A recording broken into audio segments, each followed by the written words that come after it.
Which teams made it above the cut and which of the 2-2 teams got left out on my power rankings? Let's find out.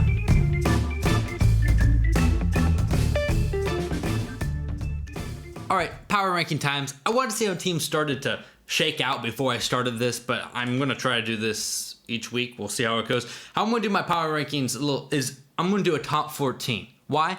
Because there's 14 playoff spots. So I'm going to pick what I think are the best 14 teams, regardless of conference, regardless of divisions. Just take this as if it was college football, and we're just doing the top 14, right? And I'm basing this this isn't predictions. This isn't what I think the teams will be. This is based off what they've been and what they are, and a little slight toward the recency bias.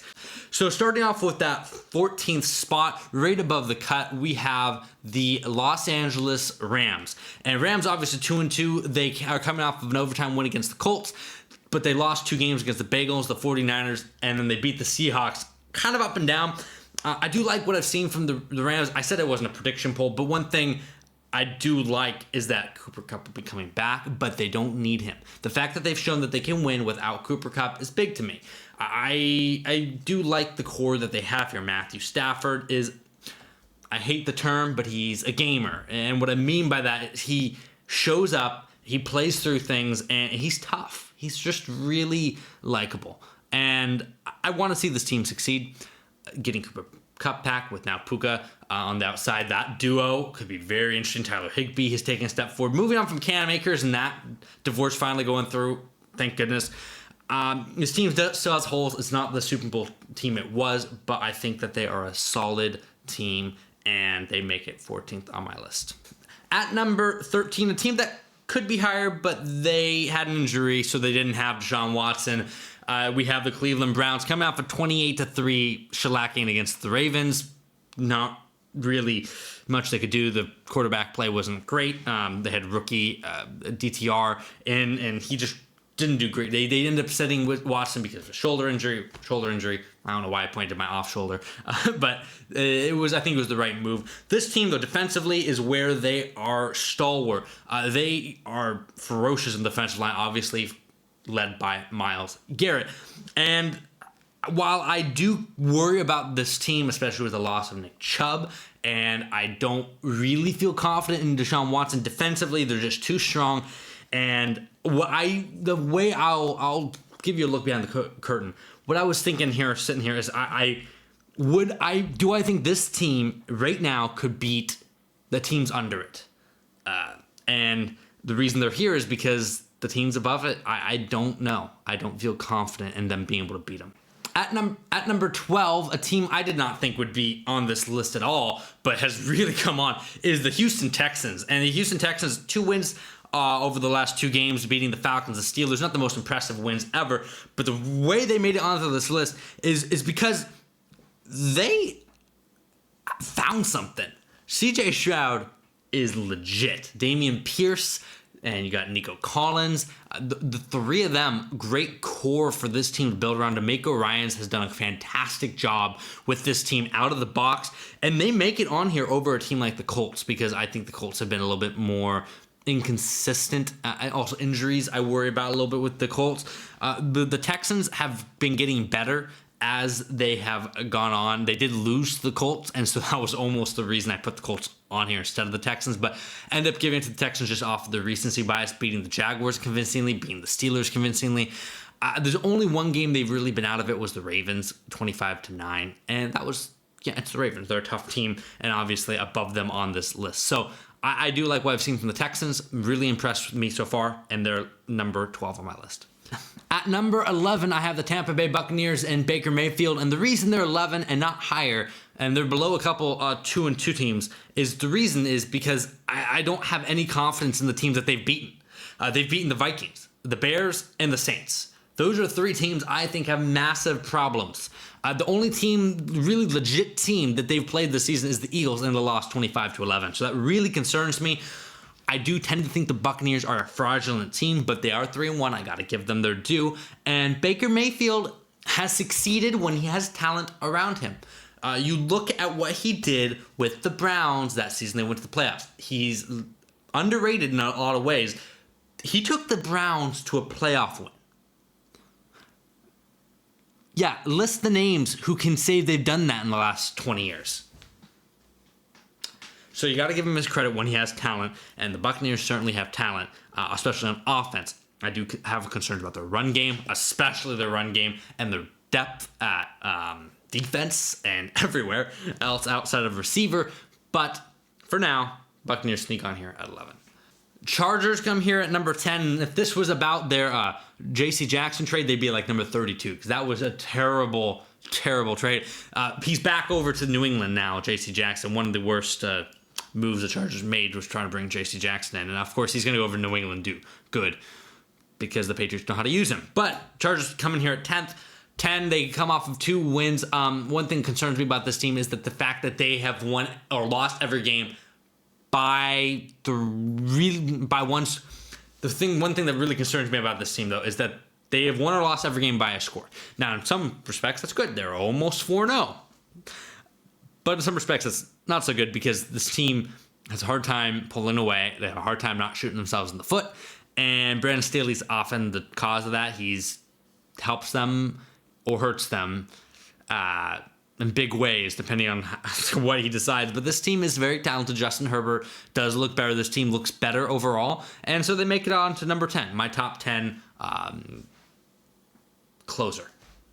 At number 9, the Seahawks, and I thought about putting this team higher. Seahawks coming off of 3 straight wins. They've beat the Lions, the Panthers, and the Giants. The reason they don't go higher?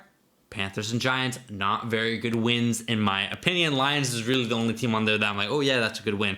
The Seahawks, though, they made Geno Smith into a good quarterback, and Geno Smith has been solid with the Seahawks. They have a lot of talent, though, around him. Tyler Lockett. They have Kenneth Walker's been really good. DK Metcalf, the rookie. Oh shoot, his name's Jackson Smith-Njigba. His name's went away for a minute, but this team is talented everywhere. The defense is a ferocious. Witherspoon, oh my goodness, is he so much fun to watch.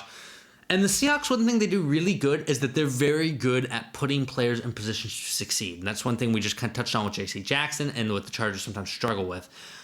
Seahawks, really good at getting the most out of their players, and that's why they are here for me at number 9. And I believe in Pete Carroll's ability to make this team competitive. And that is a big reason why they are here on this list and why they're here at number 9. Where I do feel concerned for them is just what are they going to feel like when they face a really, really tough team. But, I mean, they have the Bengals next and the Cardinals, Browns, Ravens, Commanders. You know, it's not a tough schedule, but it's not an easy one. You know, Seahawks are going to be tough. At number 8, we have the Baltimore Ravens. Lamar Jackson starting to tap in a little bit of old Lamar Jackson. I see them moving up this list quite a bit. They beat the Browns convincingly. They lost to the Colts. Probably should have won that game because of the penalties. Beat the Bengals, beat the Texans. This team, very talented roster, obviously. And obviously J.K. Dobbins' injuries a little bit of hurts. It hurts this team. But Lamar Jackson's Lamar Jackson. And if he's getting back to his form, look out. I mean, this team defensively has been really good this season. And offensively, if they can get back to, if they can stay healthy, that's been their biggest issue. They've been really good. I mean, they beat the Browns very convincingly. They beat the Bengals. They beat the Texans very convincingly. It's a good team. At number 7 is Detroit Lions. And another team that's just uber talented, especially in the receiver room. Overflowing with talent, and now they get back Jameson Williams. Jamari Gibbs, it's been up and down, but he's explosive, and once they get him in space, he's going to be amazing. Sam Laporta, oh my goodness, has been a good tight end this season. Jared Goff has been really good. The defense has been improved. Aaron Glenn, I know that there's a lot of Lions fans out there who's on the fire Aaron Glenn train, but he's improved. He's better than he, was that first year in the Lions, but last year, since about halfway through last season with the Lions, he's really turned it on, and they've been good. I mean, they beat the Chiefs in Kansas City. That's not easy to do. I know that we keep going back to, okay, well, it's no Chris Jones, no Travis Kelce. It's still the Chiefs in Kansas City. As a Bronco fan, Let me tell you, that's hard to win there. They lost to the Seahawks in the close one. They beat the Falcons, beat the Packers. And in both the Falcons-Packers game, they were very convincing. They sit here at number 7 for me, kind of right on the edge of that championship level team. Now, this is kind of a line of demarcation where I think above this line, almost any of these teams are interchangeable. Below this line is really good teams. This is the Super Bowl contenders to me. At number 6, we have the Miami Dolphins. Miami Dolphins coming off of a loss against the Bills 45-20, or else I would have put them higher on this list. But this team, obviously, it's well documented what they did to my Broncos. But they're so fast. And the question comes up, how can you match up with this team? There's speed on speed on speed on speed on speed. And the Dolphins know how to use that. Tua Tagovailoa is absolutely brilliant with the football. I won't want to hear this argument about him being a social media quarterback or he's overrated. Tua Tagovailoa is in the upper echelon of quarterbacks in this league. His accuracy is phenomenal. His placement of the football really is as elite. He has very good arm strength. I don't know where that whole argument that he doesn't have a good arm comes from. He's mobile when he needs to be mobile. He's smart with the football, and he's a really good leader. This team is at number 6. At number 5, another team I could argue be higher, the Dallas Cowboys. And part of the reason they're here and not at 4, I thought about putting them at 4. I thought about even putting them at 3. But the loss to the Cardinals kind of blemishes their records, 26-16. But outside that loss, they have been purely dominant. Week 1, 40-0 against the Giants. Week 2, 30-10 against the Jets. Week 4, 38-3 against the Patriots. This team has crushed its opponents, and the Cardinals being the only obvious blemish there. But this team has a lot of talent. Obviously, Micah Parsons on the defensive side. Losing Trevon Diggs is a loss that I think will hurt this team. I am concerned about them being frauds because it's the Cowboys, and they're frauds all the time. This week against the 49ers, I don't want to reveal where they are on my list, but you know that they're in that top 5. The 49ers, that's going to reveal a lot about what this team is. But for now, number 5, I'm on board. Kansas City. For all the talk about how they've struggled and how the offense has struggled and the passing game struggled, they're 3-1. They've only lost 1 game, and it was to another 3-1 team. At some point, we need to stop worrying about this team and just know that they're going to get it together. They lost to the Lions by 1 point without Chris Jones, without Travis Kelce. Then they beat the Jags, they beat the Bears, then beat the Jets. Not maybe the toughest opponents, but still, the 3-1 is the Kansas City Chiefs. It's a crime to put them outside the top 5 with Patrick Mahomes because you know that they are going to, eviscerate everyone. And looking at their schedule is really not that hard. They have the Vikings this week, which I don't think anyone's very high on. Then they have the Broncos, who they've beaten 15 times in a row. Then they have the Chargers, and then they have the Broncos again. Okay, so the next 5 games, I see 4 straight wins. So I see this team being 7-1. Obviously, said before, this isn't about predictions, but yeah, don't worry about the Chiefs. They're number 4. They're going to be moving. Now to my top 3. And this is one that some people might debate with. Philadelphia Eagles at number 3, and I stand by this fully. I do like the Eagles a lot. I think that they are a very complete team. And you look at their season so far, they have played good football completely. And not only, every game has been good football on offense and defense. And they're a full, solid team. The reason they're number 3 is because of their opponents. I know you can only play your schedule, but this is not playoff standings. This is power rankings. This is about who you've played. And because of that, I have to drop them down. Who's the only winning team they've played? The Bucs. The Bucs. The team down at 11. The one I said was probably fraudulent. Do I think the Eagles are fraudulent? No. I think that they're legit. But they almost lost to the Commanders. They had a kind of a tough game against the Bucs. They almost lost to the Vikings. And then a tough game against the Patriots. They're playing down to their opponents to a certain extent. And that concerns me and keeps them out of the number 2 spot, even though they're 4-0 and one of the only undefeated teams in the league. But don't be concerned about this team. They're going to get it together, and they're going to stay at number 3 for now and probably move up.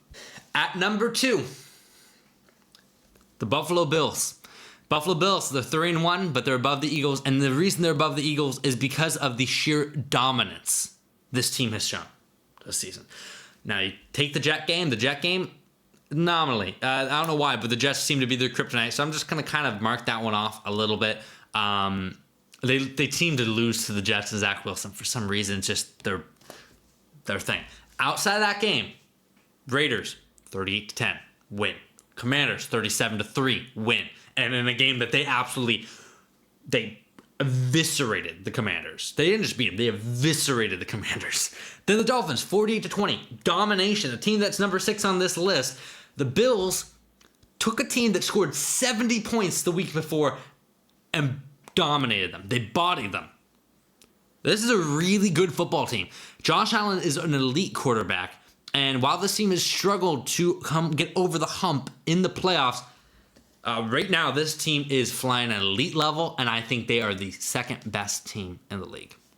At number 1, we have the San Francisco 49ers at 4-0, and now I know what you're saying. Who have they played? And that's a good point. It's a fair point. But here's the thing. They have handled all their games exactly how you expect a Super Bowl winner to do. Unlike the Eagles, who have played down to their competition a while, to an extent, the 49ers have dominated. 30-7 against the Steelers, 30-23 against a good Rams team, 30-12 against the Giants, 35-16 against the Cardinals. They have not slipped up. They have played good, solid, complete football. This team is versatile. Their defense, top 5. Their offense, in my opinion, top 5. Running game, top 5. I think their passing game could be top 5 if they want it to be. Deebo Samuel, Brandon Ayuk, George Kittle, Christian McCaffrey, Brock Purdy. Brock Purdy is a guy that at some point you have to accept is good. Obviously, last season, it's not as a sample size, and that happens where you have a guy come in, he plays a certain amount of time, he plays really good, and the next season comes along, defenses have a year to film and game plan on him, and then he falls off a cliff. Where's the cliff? Brock Purdy is a good football quarterback. He is at least top 15 quarterback. I arguably put him in the top 10. He has been exactly what this team needs him, and now you can argue that, anyone can be quarterback in this offense. Well, why didn't Trey Lance work out? This team wasn't as dominant with Jimmy Garoppolo. This team also didn't look as good when they had CJ Beathard or Nick Mullins. They won games, but they're not winning games. They're dominating games. This team is the best team in the NFL. And until they slip up and someone else takes his spot, they will remain number 1 for the foreseeable future. I do not see them being dethroned. They are my favorites for the Super Bowl. I don't think there's a more complete team in the NFL, from the coaching staff to the players to the special teams to the front office. This team is a well-oiled machine. That's my top 14. Who do you disagree with? Who do you think should be higher, lower? Let me know in the comments or at me somewhere. Of course, you can follow all the social medias, Twitter or X, what do you want to call it, YouTube, Instagram, even TikTok. Though I haven't posted on TikTok recently. Should probably do something on TikTok. But yeah, follow everywhere. Enjoy the content. And yeah, I'll see you next time.